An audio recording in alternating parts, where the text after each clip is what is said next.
పర్వాలేదు. ఏమైనా వీరన్న ఆయన ఆర్గనైజేషన్ చాలా వేరుగా ఉంటుంది. సండ్ర వెంకట వీరయ్య గారికి హృదయపూర్వకంగా వారికి నా అభినందనలు తెలియజేస్తూ, గౌరవనీయులు ఈరోజు ఈ కార్యక్రమానికి అధ్యక్షత వహిస్తున్న సత్తుపల్లి మాజీ శాసనసభ్యులు, తప్పకుండా మళ్ళీ మీ ఆశీస్సులతో తిరిగి కాబోయే శాసనసభ్యుడు పెద్దలు గౌరవనీయులు శ్రీ సండ్ర వెంకట వీరయ్య గారికి, గౌరవ రాజ్యసభ సభ్యులు సోదరులు శ్రీ వద్దిరాజు రవిచంద్ర గారు, గౌరవ మాజీ మంత్రివర్యులు పెద్దలు శ్రీ పువ్వాడ అజయ్ కుమార్ గారు, గౌరవ మాజీ పార్లమెంట్ సభ్యులు మాజీ ఫ్లోర్ లీడర్ పార్లమెంట్లో లోక్సభలో గౌరవనీయులు శ్రీ నామా నాగేశ్వరరావు గారు, గౌరవ శాసన మండలి సభ్యులు ఖమ్మం జిల్లా పార్టీ అధ్యక్షులు శ్రీ తాతా మధు గారు, గౌరవనీయులు జిల్లా పరిషత్ మాజీ అధ్యక్షులు పెద్దలు మధిర బాధ్యులు శ్రీ లింగాల కమలరాజు గారు, గౌరవనీయులు ఈ నియోజకవర్గానికి మరి ఈ మెంబర్షిప్ మరియు ఎస్ఐఆర్ కార్యక్రమానికి బాధ్యులుగా విచ్చేసిన మాజీ డిసిసిబి అధ్యక్షులు శ్రీ కూరాకుల నాగభూషణం గారు, గౌరవ అశ్వరావుపేట మాజీ శాసనసభ్యులు శ్రీ పెద్దలు శ్రీ మెచ్చా నాగేశ్వరరావు గారు, సోదరులు జిల్లా గ్రంథాలయ సంస్థ మాజీ అధ్యక్షులు ఉద్యమ బిడ్డ అన్న దిండిగాల రాజేందర్ గారు, మా తమ్ముడు మరి మొన్న జరిగిన శాసన మండలి ఎన్నికల్లో ఓటమి పాలైన నిరంతరం మరి నిరుద్యోగుల కోసం మరి విద్యార్థుల కోసం కష్టపడుతున్న తమ్ముడు శ్రీ రాకేష్ రెడ్డి గారు, సోదరుడు మరొక ఉద్యమ బిడ్డ తమ్ముడు బొమ్మరి రామ్మూర్తి గారు, అట్లాగే సత్తుపల్లి నియోజకవర్గ సీనియర్ నాయకులు మాజీ మున్సిపల్ చైర్మన్ తమ్ముడు మహేష్ గారు, అట్లాగే మరి మాజీ గ్రంథాలయ సంస్థ అధ్యక్షులు శ్రీ ఉమా గారు, ఇంకా ఎవరెవరి పేరైతే నేను చెప్పట్లేదు, మాజీ జెడ్పీటీసీలు ఉన్నారు, ఎంపీపీలు ఉన్నారు, మండల పార్టీ అధ్యక్షులు ఉన్నారు, సింగిల్ విండోల అధ్యక్షులు ఉన్నారు, సర్పంచులు ఉన్నారు, ఎంపీటీసీలు ఉన్నారు, గ్రామ శాఖల అధ్యక్షులు ఉన్నారు. నేను ఎవరెవరి పేరైతే చెప్పట్లేదో వారందరూ దయచేసి మనసులోనే తిట్టుకొని మరి ఒకసారి గట్టిగా చప్పట్లతో వీరయ్య గారికి అభినందనలు చెప్పాలని చెప్పి నేను కోరుతాను. ఇప్పుడు మాట్లాడే ముందు పత్రికా మిత్రులు వచ్చారు. వచ్చి వారు కలిసి అన్న మాకు కూడా సమస్య ఉంది మీరు ప్రస్తావించాలి అన్నారు. నేను ఆశ్చర్యపోయా. పత్రికా మిత్రులకు ఏం సమస్యలు ఉంటాయి? మరి పత్రికల్ని చూసే మంత్రి గారిది సత్తుపల్లి నియోజకవర్గమే కదా, ఐఎండ్పిఆర్ మినిస్టర్ గారు, మరి వారికి ఏం సమస్య ఉంటుందని నేను అనుకున్నా. ఇవాళ రాష్ట్రంలో ఏ వర్గాన్ని కూడా వదిలిపెట్టకుండా సతాయిస్తున్న కాంగ్రెస్ ప్రభుత్వం మన విలేకరు సోదరులను కూడా సతాయిస్తూ ఉన్నారు. మన ప్రభుత్వం ఉన్నప్పుడు ఆనాడు మరి నియోజకవర్గ స్థాయిలో పనిచేసే రిపోర్టర్లు ఎవరైతే ఉంటారో వారికి వారి హోదాను గుర్తిస్తూ మీరు నియోజకవర్గ స్థాయిలో తాలూకా స్థాయిలో పనిచేస్తున్న మరి పత్రికా సోదరులుగా గుర్తించి గౌరవించి వారికి కార్డులు ఇచ్చేది. కానీ ఇవాళ వాళ్ళ స్థాయిని కూడా తగ్గిస్తూ వాళ్ళని మండల విలేకరులుగా గుర్తిస్తూ సత్తుపల్లి కేంద్రంలో పనిచేస్తున్న మా విలేకరులకు కూడా అన్యాయం చేస్తున్న కాంగ్రెస్ ప్రభుత్వం ఏదైతే ఉందో, చెప్తారు కదా ఒక మాట, అన్నం అంతా ఉడికిందా లేదా తెలుసుకోవడానికి ఒక మెతుకు ముట్టుకుంటే చాలు అని. అట్లాగా ఈరోజు చివరికి విలేకరులను కూడా వదలకుండా వేధిస్తున్న కాంగ్రెస్ ప్రభుత్వం, ముఖ్యంగా ఐఎండ్పిఆర్ మంత్రి గారికి నేను సత్తుపల్లి వేదికగా విజ్ఞప్తి చేస్తా ఉన్నా. రాష్ట్ర వ్యాప్తంగా విలేకరులు బాధపడతా ఉన్నారు. దయచేసి వారి స్థాయికి వారి గౌరవానికి తగ్గ విధంగా మీరు కూడా వ్యవహరించాలని, గతంలో ప్రభుత్వం ఎట్లాగైతే వారిని బాధ్యతగా గౌరవంగా చూసుకునేదో మళ్ళీ మీరు కూడా అట్లాగే చూడాలని చెప్పి వారికి విజ్ఞప్తి చేస్తూ, ఒకవేళ వారు వినని పక్షంలో, వారు ఒకవేళ వినిపించుకోని పక్షంలో తప్పకుండా అవసరమైతే హైదరాబాద్లో కూడా వారి మీద ఒత్తిడి తెచ్చే ప్రయత్నం కూడా చేస్తామని మా పత్రికా మిత్రులకు నేను హృదయపూర్వకంగా విన్నవించుకుంటా ఉన్నా. మరి ఇక్కడికి వచ్చిన మా అన్నదమ్ముళ్ళు, మా అక్క చెల్లెలతో నేను ఒకటే ప్రార్థించేది, మీరందరూ గత 25-26 సంవత్సరాలుగా కేసీఆర్ గారి నాయకత్వంలో ఏ రకంగా మనం పోరాడి తెలంగాణ సాధించుకున్నామో నేను ప్రత్యేకంగా మీకు చెప్పాల్సిన అవసరం లేదు. ఒకటి మాత్రం వాస్తవం, ఇవాళ నాయకులుగా కొంతమంది వేదిక మీద ఉండొచ్చు, ఎంపీలు ఉండవచ్చు, గౌరవ ఎమ్మెల్యేలు ఉండవచ్చు, గౌరవ మాజీ మంత్రులుగా ఉండవచ్చు. కానీ ఈ పైన మేము కూర్చున్నామంటే, ఈ గులాబీ జెండా ఎగురుతా ఉంది అంటే, కేసీఆర్ గారిని ఇంకా ప్రజలు తలుచుకుంటున్నారు అంటే దానికి కారణం పునాది రాళ్ళు మీరు మాత్రమే. ఇవాళ మేము ఇక్కడ ఉండేదానికి, ఈ గౌరవానికి మీరు మాత్రమే అర్హులు. మొన్ననే జరిగిన మున్సిపల్ ఎన్నికల్లో మీరు చూశారు, సత్తుపల్లిలో, కల్లూరులో కేవలం స్వల్ప తేడాతో 100 ఓట్లు అటు ఇటు అవుతే కల్లూరు మున్సిపాలిటీ మన చేతుల్లో ఉంది.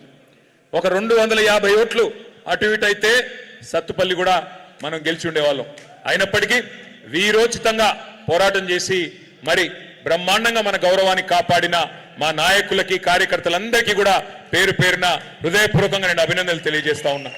ఇవాళ రాష్ట్ర వ్యాప్తంగా ఒకటే మాట వినబడతా ఉంది. ఎక్కడికి వెళ్ళినా, సత్తుపల్లికి పోయినా, సాగర్కి పోయినా, ఆదిలాబాద్ పోయినా, అలంపూర్ పోయినా, ఎక్కడ పోయినా ఒక్కటే నినాదం వినబడతా ఉంది. ఈ దుర్మార్గ కాంగ్రెస్ పోవాలి, తిరిగి కేసీఆర్ రావాలి. ఈ మాట ఇవాళ తెలంగాణ 4 మూలల నుండి కూడా వినబడతా ఉన్నది. కానీ మరి భవిష్యత్ గురించి మాట్లాడే ముందు ఒక్కసారి మనం గతం గురించి కూడా ఒక్క నిమిషం ఆలోచించవలసిన అవసరం ఉంది. పెద్దలు కేసీఆర్ గారు ఎన్నికల ప్రచారంలో భాగంగా సత్తుపల్లి కూడా వచ్చారు. వెంకట వీరయ్య గారి విజయాన్ని కాంక్షిస్తూ మీరందరూ ఆయన్ని ఆశీర్వదించాలని చెప్పి ఇక్కడికి వచ్చి కూడా చాలా వివరంగా అన్ని విషయాలు మీకు చెప్పారు. ఏమన్నారు కేసీఆర్ గారు? 10 ఏళ్ళు, మొదటి 10 ఏళ్ళు ఒక కొత్త రాష్ట్రం ఏర్పడ్డ తర్వాత పటిష్టమైన పునాది వేసుకున్నాం. ఈ సమయంలో అభివృద్ధి ఇట్లాగే కొనసాగాలి అంటే, సంక్షేమం ఇట్లాగే విలసిల్లాలి అంటే తప్పకుండా మళ్ళీ తిరిగి గులాబీ జెండా ఎగరాలి అని ఆశీర్వదించమని చెప్పి కూడా మిమ్మల్ని ప్రార్థించారు. దాంతోపాటు ఆయన ఒక ముఖ్యమైన మాట చెప్పారు మీకు. వాళ్ళు వీళ్ళు ఏదో చెప్తున్నారని చెప్పి అన్నవస్త్రం అని చెప్పి పోతే ఉన్న వస్త్రం పోతుంది, మోసపోతే గోసపడతారు, మోసపోతే ఆగమైపోతారు అని చెప్పి కూడా మనందరినీ కూడా అప్రమత్తం చేసే ప్రయత్నం ఒక తండ్రిగా, తెలంగాణ సాధించిన ఉద్యమ నాయకుడిగా మనందరినీ అప్రమత్తం చేసే ప్రయత్నం ఆయన చేశారు. చివరికి ఎంత దాకా చెప్పారు కేసీఆర్ గారు అంటే, నాదేముంది, మీరు కనుక నన్ను వద్దనుకుంటే, మీరు కనుక నాకు అవకాశం ఇవ్వకపోతే నేను విశ్రాంతి తీసుకుంటాను, నాకేమీ ఇబ్బంది లేదని చెప్పి కూడా కేసీఆర్ గారు బాహాటంగానే చెప్పిన నాయకుడు కేసీఆర్ గారు. ఇవాళ మీ అందరినీ సత్తుపల్లిలో నేను ఆలోచించమని కోరుతా ఉన్నాను. నష్టపోయింది ఎవరు? కేసీఆర్ గారు 45 ఏళ్ల రాజకీయ జీవితం ఆయనది. 45 ఏళ్ల నుండి రాజకీయాల్లో ఉన్నారు ఆయన. మొట్టమొదటిసారి ఎమ్మెల్యేగా 85లో నెగ్గారు, అంటే దాదాపు 41 సంవత్సరాల కింద నెగ్గారు. అంతకంటే ఒక 4-5 ఏళ్ల ముందు నుండి రాజకీయాల్లో ఉన్నారు. ఆయన నష్టపోయింది ఏముంది? ఆయన ఎమ్మెల్యేగా పనిచేశారు, ఎంపీగా పనిచేశారు, రాష్ట్ర మంత్రిగా పనిచేశారు, రాష్ట్రంలో డిప్యూటీ స్పీకర్గా పనిచేశారు, కేంద్ర కేబినెట్ మంత్రిగా పనిచేసినారు, అట్లాగే రాష్ట్ర ముఖ్యమంత్రిగా మీ ఆశీర్వాదంతో 10 ఏళ్ల పాటు పనిచేశారు. ఈ దేశంలో ఆయన చేయని పదవి అంటూ ఏం లేదు. ఒక ప్రధానమంత్రి పదవి తప్ప అన్ని పదవులు ఆయన చేశారు వాస్తవానికి. కాబట్టి ఆయనకు పోయిందేమీ లేదు, ఆయన బాగానే ఉన్నారు, ఆయనకి ఏం కాల ఏముంది. ఎందుకంటే ఆయన అన్ని చూశారు, గెలుపులు చూశారు, ఓటములు చూశారు. అన్నాడు అన్న నందమూరి తారక రామారావు గారితో కేసీఆర్ గారు మొట్టమొదటిసారి నెగ్గి మరి అధికారంలోకి వచ్చిన విషయం మీకు తెలుసు. అప్పటి నుంచి చూస్తే ఎత్తులు పల్లాలు, గెలుపులు ఓటములు కేసీఆర్ గారు అన్ని చూసిన వ్యక్తి. ఆయన ఏమి కొత్త కాదు, ఇది గెలుపు కొత్త కాదు, ఓటమి అంతకంటే కొత్త కాదు. అందుకే ఎప్పుడు మేము వివరం కలిసిన నాయకులం కేసీఆర్ గారు ఒక్కటే చెప్తారు, మాకు గెలిస్తే పొంగిపోకూడదు, ఓడిపోతే కుంగిపోకూడదు, జీవితంలో ఇవన్నీ కామను, భయపడొద్దు అని చెప్తారు. కానీ నేను మిమ్మల్ని ప్రార్థించేది ఒకటే, వాళ్ళ నష్టపోయింది ఎవరు? నష్టం ఎవరికి జరిగింది ఆలోచించండి. కేసీఆర్ గారి మాట పెడచెవిన పెట్టినందుకు, మనం కేసీఆర్ గారి మరి మాటలు వినకుండా మాయ మాటలు విన్నందుకు నష్టం ఎవరికి జరిగింది తెలంగాణలో? అందరం కూడా ఆలోచించుకోవాలి. రైతులు ఎంత గొప్పగా భారతదేశానికి స్వాతంత్రం 47లో వస్తే 2014వ సంవత్సరం దాకా ఏ ప్రభుత్వము రాష్ట్రంలో కానీ కేంద్రంలో కానీ రైతు చేతిలో రూపాయి పెట్టిన ప్రభుత్వం ఎవరూ లేరు. రైతు చేతిలో అర పైసా పెట్టిన ప్రభుత్వం లేరు. రైతు దగ్గర వసూలు చేసిన వాళ్ళే అందరూ. భూమి శిస్తు పేరు మీద, నీటి తీరువా పేరు మీద, విద్యుత్ బిల్లుల పేరు మీద రైతు దగ్గర తోలు వలిచి వసూలు చేశారు. ఆఖరికి రైతులు అప్పులు కట్టకపోతే మోటార్లు ఎత్తుకుపోయిన రోజులు, స్టార్టర్లు ఎత్తుకుపోయిన రోజులు. ఆ రోజుల్లో అంజుమన్ బ్యాంక్ అని ఉండేది, మరి ఇప్పుడు ఉన్నట్టుంది. కానీ చివరికి తలుపులు కిటికీలు ఎత్తుకుపోయిన రోజులు కూడా ఉన్నాయి, లోన్లు కనుక కట్టకపోతే. మీకు కొంతమందికి పెద్దవాళ్ళకి తెలిసి ఉంటుంది. అట్లాంటి రోజుల నుండి 2014 తర్వాత తెలంగాణ రాష్ట్రం వచ్చిన తర్వాత మొట్టమొదటిసారి దేశ చరిత్రలో ఒక నాయకుడు రైతుకి పెట్టుబడి సహాయం చేయాలని చెప్పి ఆలోచన చేసి, ఒకసారి కాదు, 2 సార్లు కాదు, 11 సార్లు నాట్లేసే టైం వచ్చింది అంటే మీకెవ్వరికి దండం పెట్టే అవసరం లేదు, దరఖాస్తు పెట్టే అక్కర్లేదు, దఫ్తర్లు తిరిగే అవసరం లేదు. ఫోన్లన్నీ టింగు టింగు టింగుమని మోగి 70 లక్షల మంది రైతుల ఖాతాల్లో 73,000 కోట్లు వేసిన నాయకుడు భారతదేశంలో మన నాయకుడు కేసీఆర్ గారు. ఇవాళ నేను అడుగుతా ఉన్నా మన రైతు సోదరుల్ని, తెలంగాణలో మా సత్తుపల్లిలో మా ఖమ్మం జిల్లాలో నష్టపోయింది ఎవరు? 73,000 కోట్లు కేసీఆర్ గారు వేస్తే 11 సార్లు వేస్తే ఇప్పుడున్న ముఖ్యమంత్రి గారు ఏం చేశాడయ్యా ఈ 2.5 సంవత్సరాలలో అంటే 72 సార్లు ఢిల్లీకి మాత్రం పోయి వచ్చాడు. ఏం చేశాడు మరి 72 సార్లు ఢిల్లీకి పోయి అంటే? నాకైతే తెలియదు, ఏమైనా ఉంటే మీకే తెలవాలా, నాకైతే తెలియదు. ఎందుకు పోయాడు, ఏం తెచ్చాడు నాకైతే తెలియదు, తెలంగాణ ప్రజలకు కూడా తెలియదు. అట్లాగే నేను అడుగుతా ఉన్నా, కేసీఆర్ గారి ప్రభుత్వంలో ఇదే ఖమ్మం జిల్లాకి, ఇదే కొత్తగూడెం జిల్లాకి, ఉమ్మడి ఖమ్మం జిల్లాకి మొత్తం సస్యశ్యామలం కావాలి, గోదావరిలోని నీటిని ఒడిసి పట్టి బ్రహ్మాండంగా ఖమ్మం జిల్లా రూపురేఖలు మార్చాలి అనే ఒక ప్రయత్నం కేసీఆర్ గారు బలంగా చేశారు. కాంగ్రెస్ వాళ్ళు రాజీవ్ సాగర్, ఇందిరా సాగర్ అనేది 2 ప్రాజెక్టులకి జలయజ్ఞంలో భాగంగా రాళ్ళేసిపోయారు. కానీ చేసింది పెద్దగా ఏమీ లేదు.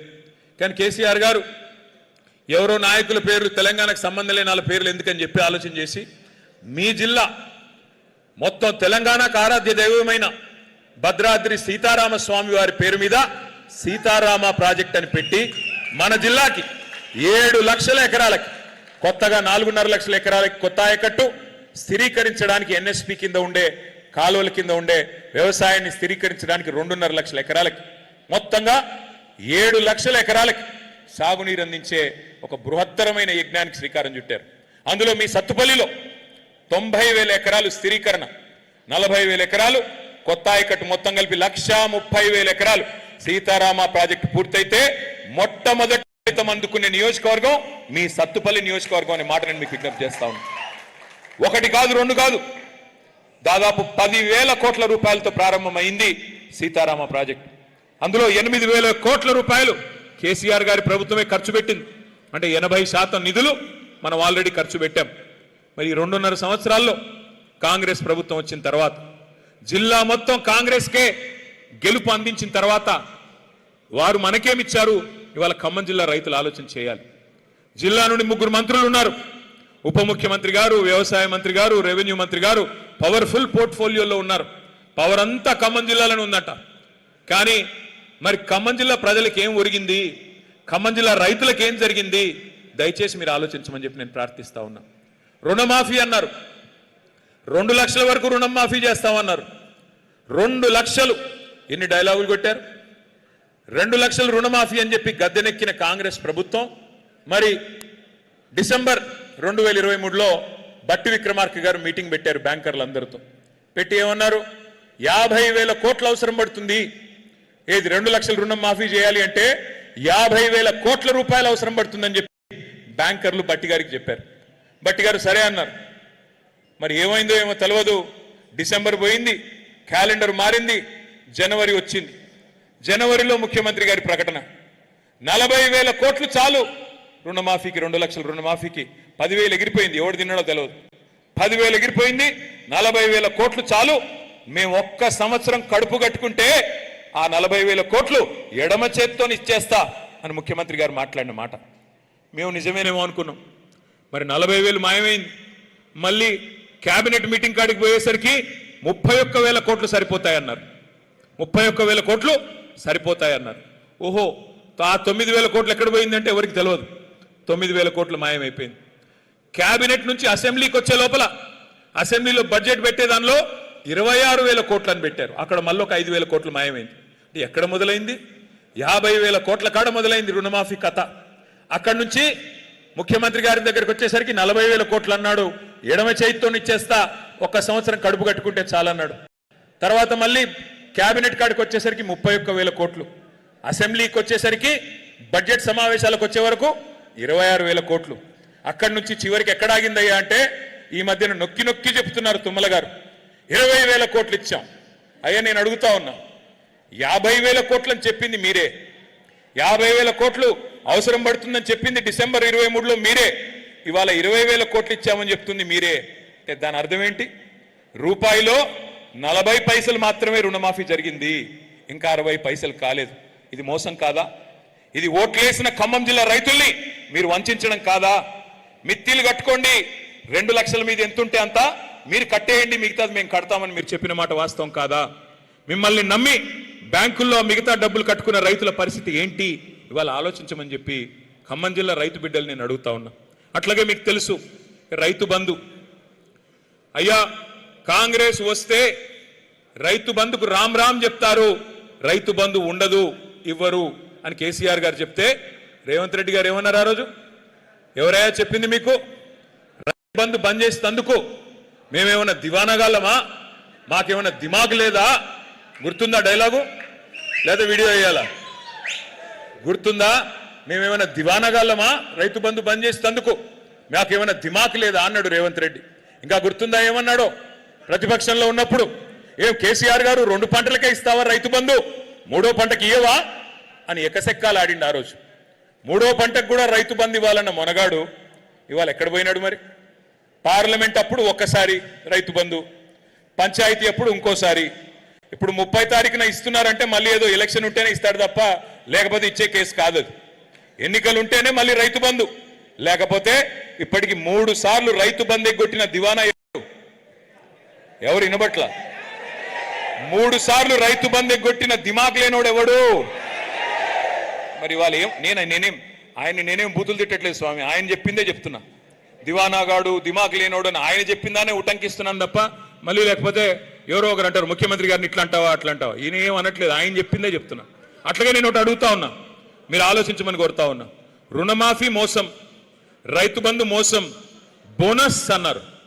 ప్రతి పంటకి బోనస్, వడ్లకి బోనస్, మక్కలకి బోనస్ 500, పత్తులకి బోనస్ 500, జొన్నలకి, కందులకి, శనగలకి, మిర్చికి అభయహస్తం మేనిఫెస్టోలో ఒక పేజీ పెట్టారు. ఇదిగో 2700 ఇంత, 500 కూడితే 3200 మొత్తం ఇచ్చేస్తాం అని చెప్పి బోనస్ అని చెప్పి ఇవాళ వస్తుందా బోనస్? మొదలేమో వడ్లన్నిటికీ అన్నారు, తర్వాత లేదు లేదు సన్నాలు మాత్రమే అన్నారు. మొన్నటిదాకా 40 రకాలు సన్నాలు అన్నారు, ఇప్పుడేమంటున్నారు? 7 రకాలకు మాత్రమే. నేను చెప్తా ఉన్నా ఇలా గుర్తుపెట్టుకోండి, ఆ 7 కూడా రాబోయే రోజుల్లో ఉండదు, అది కూడా మాయం. ఎక్కడ మొదలైంది, ఎక్కడి దాకా వచ్చింది, ఇందులో మోసం ఏందో ఆలోచించుకోమని చెప్పి కోరుతా ఉన్నా. అట్లాగే ఇంకోటి చెప్పినారు, కొనుగోళ్లు అద్భుతంగా చేస్తామన్నారు. కొనుగోళ్లు కొంటున్నారా? ధాన్యం కొనే పరిస్థితి ఉందా? ఇవాళ ధాన్యం తీసుకొచ్చి 30 రోజులు, 40 రోజులు, 60 రోజులు అక్కడ అవస్థలు పడుతుంటే కూడా కనీసం సంచులు ఇచ్చే దిక్కు లేదు, గన్ని బ్యాగ్స్ ఇచ్చే దిక్కు లేదు. అక్కడ సంచులు ఇస్తున్నారా? సంచులు దొరుకుతున్నాయా? లేవు. ఎక్కడ పోయినాయి సంచులన్నీ? ఢిల్లీకి పోతున్నాయి, మూటలు మూటలు పోతున్నాయి ఢిల్లీకి. రాష్ట్రంలో రైతు బంధు లేదు, కానీ ఢిల్లీలో రాహుల్ బంధు మాత్రం బాగా జరుగుతున్నది. 72,000 కోట్లు ఇక్కడ కేసీఆర్ గారు రైతులకు ఇస్తే, 72,000 కోట్లు కేసీఆర్ గారు ఇస్తే 72 సార్లు ఢిల్లీకి పోయిన ముఖ్యమంత్రి గారు నిధులు తెచ్చింది లేదు, నిధులు ఇచ్చింది మాత్రం చాలా ఉంది. కప్పం కట్టాలి, సామంతరాజు కదా, ఢిల్లీ వాళ్ళకి గులాం కదా, సామంతుడు కదా. మరి సామంతుడు కాబట్టి అక్కడ కప్పం కట్టకపోతే ఉంటుందా? పోస్టు ఊడిపోతుంది. అందుకే నెల నెల పోవాలి, కప్పం కట్టుకోవాలి, రెన్యువల్ చేయించుకోవాలి, రావాలి. రెగ్యులర్ సీఎం కాదా ఆయన, రెన్యువల్ సీఎం. రెన్యువల్ చేయించుకుంటేనే ఆ పదవి ఉంటుంది తప్ప లేకపోతే ఉండదు. ఇది వాస్తవం. అందుకే నేను అనేది ఇవాళ రైతులు అడుగుతా ఉన్నారు ఎక్కడ పోయిందంతా అని. సీతారామ విషయానికి వస్తే 2024 15 ఆగస్టు నాడు తుమ్మల గారు మంత్రులందరూ పోయి నెత్తిన నీళ్లు చల్లుకున్నారు. కేసీఆర్ గారు మొత్తం బ్రహ్మాండంగా మొత్తం పని పూర్తి చేస్తే వీళ్ళు వచ్చి నెత్తిన నీళ్లు చల్లుకున్నారు. సాధించింది ఏముంది, చేసింది ఏముంది నేను అడుగుతా ఉన్నా. ఒకటి మాత్రం పక్క, వీళ్ళ వల్ల సీతారామ కాదు, మళ్ళీ కేసీఆర్ గారు వచ్చి దాన్ని ప్రారంభిస్తారు. తప్పకుండా ఖమ్మం జిల్లాలో కేసీఆర్ గారే మళ్ళీ తరిగి మీకు నీళ్లు ఇచ్చే బాధ్యత తీసుకుంటారనే మాట కూడా నేను విజ్ఞప్తి చేస్తా ఉన్నా. ఈ వర్గం ఆ వర్గం అని కాదు, మోసపోని ఏ వర్గము లేదు కాంగ్రెస్ చేతుల్లో. నేను ఇక్కడికి వస్తా ఉన్నా, మధ్యలో వీరన్న అంబేద్కర్ గారికి దండయ్యన్న అంటే అక్కడికి పోతే అక్కడ ఒక 10 మంది విద్యార్థులు వచ్చారు. అన్నా ఫీజు రీయింబర్స్మెంట్ రావట్లేదన్నా, అన్నా ఫీజు రీయింబర్స్మెంట్ రావట్లేదన్నా.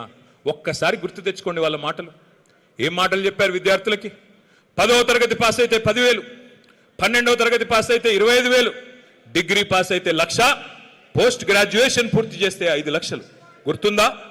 ఎస్సీ ఎస్టీ విద్యార్థులందరికీ 10వ తరగతి పాస్ అయితే 10,000, 12వ తరగతి పాస్ అయితే 25,000.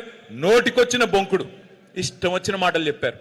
5 లక్షల విద్యా భరోసా కార్డు ఇస్తాం, విద్యార్థులకు ఒక విద్యా భరోసా కార్డు ఇస్తామన్నారు. ఏమైంది మరి ఈరోజు? 10,000 కోట్ల ఫీజు రీయింబర్స్మెంట్ బకాయిలు ఇవాళ పేరెంట్సే చెల్లించాలి, తల్లిదండ్రులే చెల్లించాలి, ప్రభుత్వం చెల్లించకపోయినా బాధ్యత మీదే అనే పరిస్థితి ఇవాళ వచ్చింది అంటే నష్టపోయింది ఎవరు? నష్టం జరిగింది ఎవరికి? దయచేసి ఆలోచించండి. విద్యార్థులారా, విద్యార్థుల తల్లిదండ్రులారా ఆలోచించండి. ఇదే ఖమ్మం జిల్లాలో మోసపోయి 10వ తరగతికి ఇంత, 12వ తరగతికి ఇంత అంటూ వేలం పాట పాడినట్టు నోటికొచ్చినట్టు వాగ్దానాలు ఇస్తే వాటిని నమ్మిన పాపానికి ఇవాళ కాంగ్రెస్ చేస్తున్నదేంటో దయచేసి ఆలోచించమని చెప్పి నేను కోరుతా ఉన్నా.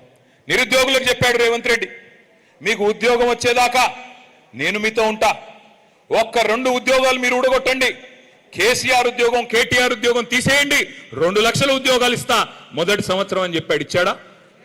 2 లక్షల ఉద్యోగాలు వచ్చినాయా రాలేదా? 2 లక్షలు కాదు, అందులో కనీసం 10వ వంతు కూడా రాలా. ఈ రోజుకి ఈ ప్రభుత్వం వచ్చినాక, కాంగ్రెస్ ప్రభుత్వం వచ్చినాక ఇచ్చిన ఉద్యోగాలు ఇవాళ కేవలం 10,000 కంటే తక్కువ. కానీ మందికి పుట్టిన బిడ్డలు మా బిడ్డలు అని చెప్పుకుంటున్నాడు రేవంత్ రెడ్డి. కేసీఆర్ గారి ప్రభుత్వంలో ఇచ్చిన ఉద్యోగాలకు, ఉద్యోగ నియామకాలకు ఈయన కాగితాలు ఇచ్చి పప్పంతా ఉడికిన తర్వాత ఉప్పు మాత్రం ఈనేసి నాదే మొత్తం అంటున్నాడు. పర్వాలేదు, నువ్వు చెప్పిందే నిజం అనుకుందాం. కానీ రేవంత్ రెడ్డి గారు, మరి మీరు చెప్పిందే నిజమైతే ఎందుకు నిరుద్యోగులు ఇవాళ రోడ్ల మీద పోరాటాలు చేస్తున్నారు? ఎందుకు దిల్సుఖ్ నగర్ లో, అశోక్ నగర్ లో ఇవాళ ఆందోళనలతో అట్టుడికి పోతున్నాయి? సమాధానం చెప్పమని చెప్పి నేను కోరుతా ఉన్నా. 4,000 నిరుద్యోగ భృతి ఇస్తా అన్నావు రేవంత్ రెడ్డి గారు. ఒక్కొక్క విద్యార్థికి, ఒక్కొక్క తమ్ముడికి, చెల్లికి 4,000 ఇస్తా అన్నావు నెలకి. మరి 30 నెలలు అయిపోయింది, 1,20,000 ఎక్కడా అని నిరుద్యోగులు అడిగితే ఏమంటాడు రేవంత్ రెడ్డి గారు? మీ లాగులో తొండలు వదులుతా, మీ గుడ్లు బీకి గోటీలు ఆడతా, మీ పేగులు తీసి మెడలేసుకుంటా. 2.5 ఏళ్లలో భూతులు, ఎగవేతలు, కూల్చివేతలు తప్ప మీరు చేసింది ఏంటి అని నేను అడుగుతా ఉన్నా. ఇంకొక వర్గం మా ఆడబిడ్డలు ఉన్నారు ఇక్కడ. ఏం చెప్పారు రేవంత్ రెడ్డి గారి ప్రభుత్వం? పార్టీ ఆనాడు అత్తకి 4,000, కోడలికి 2,500, నెలకి 2,500 ఇస్తా అన్నాడా లేదా? వచ్చేసినాయి అందరికీ. ఇక మా బట్టి విక్రమార్క గారు అయితే కమల్ హాసన్ ని మించిన యాక్టింగ్ చేశాడు. ఆయన కమల్ హాసన్ గారిని మరిపించాడు. కమల్ హాసన్ సరిపోడు, ఇంకా పెద్ద యాక్టర్లు ఎవరు సరిపోరు. ఎంత యాక్టింగ్! అబ్బాబ్బాబ్బా, గుర్తుందా? మధిరలో కార్డులు పట్టుకొని, ఈ కార్డులు భద్రంగా పెట్టుకోండి, 100 రోజులు గట్టిగా పెట్టుకోండి, గట్టిగా దాచుకోండి గూట్లో. 101వ రోజు మా కాంగ్రెస్ కార్యకర్తలు వస్తారు, వచ్చి ఆ కార్డులు తీసుకుని మీ ఒక్కొక్క కుటుంబానికి 2.5 లక్షల రూపాయలు సంవత్సరానికి ఇచ్చే బాధ్యత మాది అని ఆయన నమ్మమేమో అని చెప్పి తీసుకెళ్లి మళ్ళీ బాండ్ పేపర్ మీద రాసి దేవుడి కాడబెట్టి దండం పెట్టిన నాయకుడు బట్టి విక్రమార్క గారు. అయ్యా బట్టి గారు, నేను అడుగుతా ఉన్నా, మీ ఖమ్మం జిల్లా వేదికగానే ఏడబెట్టుకోవాలి కార్డులు? ఇప్పుడు భద్రంగా పెట్టుకోమంటివి కదా, ఏడబెట్టాలా? ఏం చేయాలా? నీ కార్డుల్ని బొందబెట్టాలనా, సంవత్సరీకం చేయాలనా? నీ గ్యారంటీ కార్డులకి, నీ గ్యారంటీ గ్యారంటీకి ఏం సమాధానం చెప్తావు అని అడుగుతా ఉన్నా. సమాధానం చెప్పేటోడు లేడు. కానీ కొత్త డైలాగులు నేర్చుకున్నారు వీళ్ళు, విచిత్రమైన డైలాగులు. ఏమయ్యా, మరి మీరేగా చెప్తిరి 100 రోజులు అంటిరి, 6 గ్యారంటీలు అంటిరి, అన్ని 3 నెలల్లోనే మ్యాజిక్ చేస్తామంటారు కదా. 13 హామీలు, 6 గ్యారంటీలు, 13 డిక్లరేషన్లు, 420 హామీలు, శాతభారతం అంత రాశారు కదా. ఏది నాయనా మరి 3 నెలల్లో హామీలు అంటే? ముఖ్యమంత్రి గారి మధ్యన కొత్త డైలాగ్ కొడుతున్నాడు. ఏమంటున్నాడు ఆయన? ఎంత కండలు తిరిగిన పెహల్వాన్ అయినా 3 నెలల్లో పిల్లలు పుట్టిస్తాడా? మనకు తెలియదా? 3 నెలల్లో పిల్లలు పుడతారో పుట్టరో మనకు తెలియదా? అది ముఖ్యమంత్రి గారు చెప్పాలనా? ఒక ముఖ్యమంత్రిగా ఎట్లాంటి వాళ్ళని చూసాం మనం? ఒక ఎన్టీ రామారావు గారిని, ఆ తర్వాత చంద్రబాబు నాయుడు గారిని, ఆ తర్వాత రాజశేఖర్ రెడ్డి గారిని, ఆ తర్వాత రోసయ్య గారు, కిరణ్ కుమార్ రెడ్డి గారు, ఆ తర్వాత మన నాయకుడు కేసీఆర్ గారు. ఇట్లాంటి గౌరవప్రదమైన వ్యక్తులను చూసి ఇవాళ ఒక ముఖ్యమంత్రి 3 నెలల్లోనే పిల్లలు పుడతారా అని అడిగితే ఏమనాలా? ఏం చెప్పాలా? ఎవడు చెప్పమన్నాడు నిన్ను? 3 నెలల్లోనే పొడి చేస్తా, 3 నెలల్లోనే రైతు భరోసా వేస్తా, 3 నెలల్లోనే నవంబర్లో తీసుకుంటే 2,000, డిసెంబర్లో తీసుకుంటే 4,000 మాట్లాడిన సన్నాసెవడు? మా తమ్ముళ్ళందరికీ 4,000 ఇస్తానని చెప్పి మోసం చేసిన దుర్మార్గుడు ఎవడు? నేను అడుగుతా ఉన్నా ఈరోజు. మరి నేను అడుగుతా ఉన్నా ముఖ్యమంత్రి గారు, 3 నెలల్లోనే పిల్లలు పుట్టరని మాకు తెలుసు, కానీ 30 నెలల్లో పుట్టకపోతే నిన్నేమనాలా? 30 నెలల్లో అయితే పుట్టాలి కదా. మరి 30 నెలల్లో పుట్టకపోతే ఏం పిలవాలా నిన్ను? మళ్ళీ ఏమన్నంటే ఈయనేదో అన్నాడని మళ్ళీ ఒక కేసు పెట్టుకో. కేసులు ఏం కాదు, ఎన్ని పెట్టుకుంటావో పెట్టుకో, నాకేం భయం లేదు. నేను ఒకటే అడుగుతా ఉన్నా, వెనకటికి ఎవడో మొహం బాగాలేక అద్దంబలు కొట్టుకున్నాడంట. మొహం బాగాలేదు అడిది, ఏమయ్యా మొహం ఇట్లా ఉందంటే పోయి అద్దంబలు కొట్టాడంట. అట్లా ఉంది రేవంత్ రెడ్డి గారి ప్రభుత్వం. ఏమయ్యా మరి నీకు చేత కావట్లేదు పరిపాలన, రైతు బంధు అయ్యవు, చివరికి యూరియా అయ్యవు కదా, రైతు బంధు వదిలి యూరియా ఇచ్చే తెలివి లేదు నీకు. ఇప్పుడు కొత్తగా మా వీరన్న చెప్తున్నాడు, ఇప్పుడే ఏదో యాప్ పెట్టాడంట. యాప్ ఆడ షాపులో ఉండే కదా యాప్లో ఇచ్చేది, షాపులో ఉండాలి నా ముందు, అప్పుడే కదా యాప్లో నొక్కితే వచ్చేది. ఆడ షాపులోనే దిక్కు లేదు. అందుకే మీ అందరికి నేను మాటిస్తా ఉన్నా, మళ్ళీ ఖమ్మం జిల్లాలో మీరు మాకు మెజారిటీ సీట్లు ఇచ్చి కేసీఆర్ గారిని ముఖ్యమంత్రి చేస్తే ఆ యాప్ని తీసుకెళ్లి బంగాళాఖాతంలో పాడేసే బాధ్యత మాది. మళ్ళీ షరా మామూలుగా ఇదివరకు ఎట్లయితే కేసీఆర్ గారి టైంలో ఉండేదో, ఒక ఆటో అన్నకి ఫోన్ కొడితే మీ పొలం కాడికి వచ్చి మళ్ళీ యూరియా ఇచ్చిపోయే రోజులు మళ్ళీ తెచ్చే బాధ్యత మాది. దానికి మోడీ పేరు చెప్పి ఇంకోటి పేరు చెప్పి తప్పించుకునే ప్రయత్నం మేము చేయం. ఆ రోజు కేసీఆర్ గారు ఉన్నప్పుడు ఇదే మోడీ ఉండే కదా, మరి అప్పుడు రాని యూరియా సమస్య ఈ చేతగాని అసమర్థుల వల్ల ఎందుకు వస్తున్నది ఆలోచన చేయండి. జిల్లాలో వ్యవసాయ మంత్రి ఉండగా కూడా ఇంత పెద్ద దుర్మార్గమైన పరిస్థితి ఇక్కడ ఆలోచించమని చెప్పి నేను కోరుతా ఉన్నా. ఇంకొక మాట కూడా నేను కోరుతా ఉన్నా, ముఖ్యమంత్రి గారు చెప్తున్నారు ఈ మధ్యన కొత్తగా మహిళల్ని కోటీశ్వరులు చేసేదాకా వదిలిపెట్టడంట. ఒకరిద్దరిని కూడా కాదు, నేను కోటీశ్వరులు చేస్తా అంటే సీతక్కని సురేఖక్కని చేస్తున్నాడేమో అనుకున్నా, కానీ ఆయనంట 1,000,000 మందిని కోటీశ్వరులు చేసేదాకా వదిలిపెట్టడంట ఆయన. 1,000,000 మందిని, ఏది మొత్తం తెలంగాణలో. సో మనం నమ్మాలా ఇది. నేను ఒకటే కోరుతా ఉన్నా, మా సత్తుపల్లి వేదికగా మా సత్తుపల్లి మా తమ్ముళ్ళు మా అన్నల సమక్షంలో ఒకటే చెప్తా ఉన్నా రేవంత్ రెడ్డి గారికి, అయ్యా కోటీశ్వరులను చేయడం దేవుడెరుగు, కోటీశ్వరులు దేవుడెరుగు, నువ్వు దయచేసి లక్షాధికారులు చేయరని ఆయన వాళ్ళని. నువ్వు చెప్తేవి కదా 2,500 ఇస్తానంటివి కదా, సంవత్సరానికి 30,000, 5 ఏళ్లకి 1,50,000. నేను ఇవాళ చెప్తా ఉన్నా సత్తుపల్లి వేదికగా, రేవంత్ రెడ్డి గారు ఈ రాష్ట్రంలో ఉన్న 1,67,00,000 మంది ఆడకూతుర్లు 18 ఏళ్లు పైబడ్డ వాళ్ళు ఎవరైతున్నారో అందరూ మీకోసం చూస్తా ఉన్నారు. మీరు గనక 1,67,00,000 మంది ఆడకూతుర్ల ఖాతాల్లో ఒక్కొక్కరి ఖాతాల్లో 1,50,000 రూపాయలు వేస్తే శాశ్వతంగా రాజకీయాలు వదిలేసి వెళ్ళిపోతా అని చెప్పి నేను వారికి విజ్ఞప్తి చేస్తా ఉన్నా. చేతగాని మాటలు దానికి మళ్ళీ చాంతాడంత బిల్డప్. కోటీశ్వరులను చేస్తా, కోటీశ్వరులు చేసేది ఏం లేదు, నువ్వు కానీ లక్షాధికారులు చేయి చూస్తా, అదొక్కటి చేసి చూపెట్టు నువ్వు. ఇది కూడా చేత కాదు, కానీ మాటలు మాత్రం బీభత్సమైన మాటలు, బీభత్సమైన డైలాగులు ఒక్కటే నేర్చుకున్నాడు ఆయన. ఏమంటున్నాడు, ఇక్కడేవో లంకె బిందెలు ఉంటాయనుకొని వచ్చిన నేను, ఇక్కడ లంకె బిందెలు లేవు, నేనేం చేయాలా? కేసీఆర్ గారు అప్పుల పాలు చేసిపోయాడు, నేనేం చేయాలా అని సన్నాయి నొక్కులు నొక్కుతున్నారు మీ ఖమ్మం జిల్లా మంత్రులు. నేను ఒక్క మాట అడుగుతా, దయచేసి ఆలోచించమని కోరుతా ఉన్నా. ఖమ్మం జిల్లాలో, ఉమ్మడి ఖమ్మం జిల్లాలో, ప్రస్తుత ఖమ్మం మరియు కొత్తగూడెం జిల్లాలో కేసీఆర్ గారు రాకముందు ఎన్ని మెడికల్ కాలేజీలు ఉండేది? ప్రభుత్వ మెడికల్ కాలేజీలు 0. మీరు 65-70 ఏళ్ళు కాంగ్రెస్కి గుద్ది వాళ్ళకు ఫుల్గా ఓట్లేసినా ఒక్కటంటే ఒక్క మెడికల్ కాలేజ్ కూడా లేనే లేదు. ఏం చేశారు మరి కేసీఆర్ గారు? మీరు నిజమే, ఒక్క నిమిషం అనుకుందాం, వాళ్ళు చెప్పే పచ్చి అబద్ధాలు, అప్పుల పేరిట చెప్పేది ప్రతిదీ అబద్ధమే. కేసీఆర్ ప్రభుత్వం చేసిన అప్పు కేవలం 2,80,000 కోట్లు, అది కూడా 10 ఏళ్లలో, అంటే సంవత్సరానికి 28,000 కోట్ల అప్పు. ఈయన గారేమో 4 లక్షల కోట్ల అప్పు చేసిండు ఇప్పటికే 2.5 ఏళ్లలో. సరే, దాని సంగతి తర్వాత చెప్తా. 2,80,000 కోట్ల అప్పు కేసీఆర్ గారు చేశారు. ఈయనేమంటున్నాడు, కాదు 8 లక్షల కోట్లను ఒకడంటాడు, 6 లక్షల కోట్లు ఒకడంటాడు, 7 లక్షలను ఒకడంటాడు. నోటికి ఎంత వస్తే అంత, ఎవరికి ఎంత తోస్తే అంత. సరే, నువ్వు చెప్పింది నిజమే అనుకుందాం, ఒక్క నిమిషానికి నువ్వు చెప్పింది నిజమే అనుకుందాం. నేను అడుగుతా ఉన్నా రేవంత్ రెడ్డి గారిని, ఏం జరిగింది మరి? కేసీఆర్ గారు అప్పు చేశారు, ఓకే అనుకుందాం. ఏం చేసిండు కేసీఆర్? అప్పు చేసి ఏం చేసిండు కేసీఆర్ అంటే 73,000 కోట్ల రూపాయలు 70 లక్షల రైతుల ఖాతాల్లో వేసిన మనగాడు కేసీఆర్. కేసీఆర్ అప్పు చేస్తే 2 సార్లు లక్ష రుణం మాఫీ చేశాడు. 29,000 కోట్లు దానికి ఖర్చు పెట్టాడు. అంటే ఇందాక సోదరులు ఎవరో ఒకరు మాట్లాడుతున్నారు, దాదాపు సుమారు 80,000 కోట్ల, 80,000 కాదు 1,02,000 కోట్లు కేసీఆర్ గారు నేరుగా రైతుల ఖాతాల్లో వేసి చూపెట్టాడు. అప్పు చేస్తే కేసీఆర్ ఏం చేసిండు? సీతారామ ప్రాజెక్టు కట్టిండు. మరి బ్రహ్మాండంగా 80% పూర్తి చేసి వడ్డిచ్చిన విస్తరలాగా నీ చేతుల్లో పెట్టిండు. సీతారామకి 8,000 కోట్లు ఖర్చు పెట్టిండు. కాళేశ్వరం ప్రాజెక్టు కట్టిండు కేసీఆర్, కట్టి 1,00,000 కోట్లు ఖర్చు పెట్టి 40 లక్షల ఎకరాలు ఇవాళ సాగులోకి తెచ్చిండు కేసీఆర్.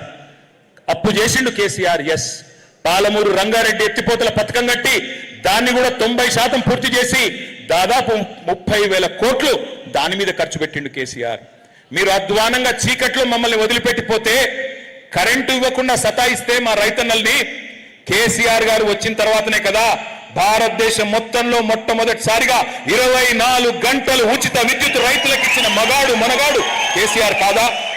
దానికోసం 1,50,000 కోట్లు ఖర్చు పెట్టాడు కేసీఆర్. కొత్త పవర్ స్టేషన్లు, కొత్త ట్రాన్స్ఫార్మర్లు, కొత్త సబ్ స్టేషన్లు, లైన్లు, అట్లాగే కొత్త విద్యుత్ ఉత్పత్తి కేంద్రాలు ఇవన్నీ కట్టింది కేసీఆర్ ప్రభుత్వం కాదా? 7,700 మెగావాట్లు విద్యుత్ సామర్థ్యం ఉంటే ఉత్పత్తి సామర్థ్యం 24,000 మెగావాట్లకు తీసుకెళ్లింది కేసీఆర్ నాయకత్వం కాదా? 24 గంటలు కరెంట్ ఇచ్చిన మాట వాస్తవం కాదా? ఇవన్నిటికీ కేసీఆర్ ఖర్చు పెట్టాడు. దాంతో పాటు కేసీఆర్ అప్పు చేసిండు నిజమే, 1000 గురుకుల పాఠశాలలు పెట్టిండు. ఎస్సీ, ఎస్టీ, బీసీ, మైనారిటీ పిల్లలకి 6.5 లక్షల మందికి మరి సంవత్సరానికి 1,20,000 రూపాయలు వాళ్ళ మీద ఖర్చు పెట్టి, నెలకు 10,000 రూపాయలు ఖర్చు పెట్టి ప్రపంచంతో పోటీపడే పౌరులుగా తయారు చేసిండు కేసీఆర్. అవును, కేసీఆర్ అప్పు చేసిండు. ఏం చేసిండు?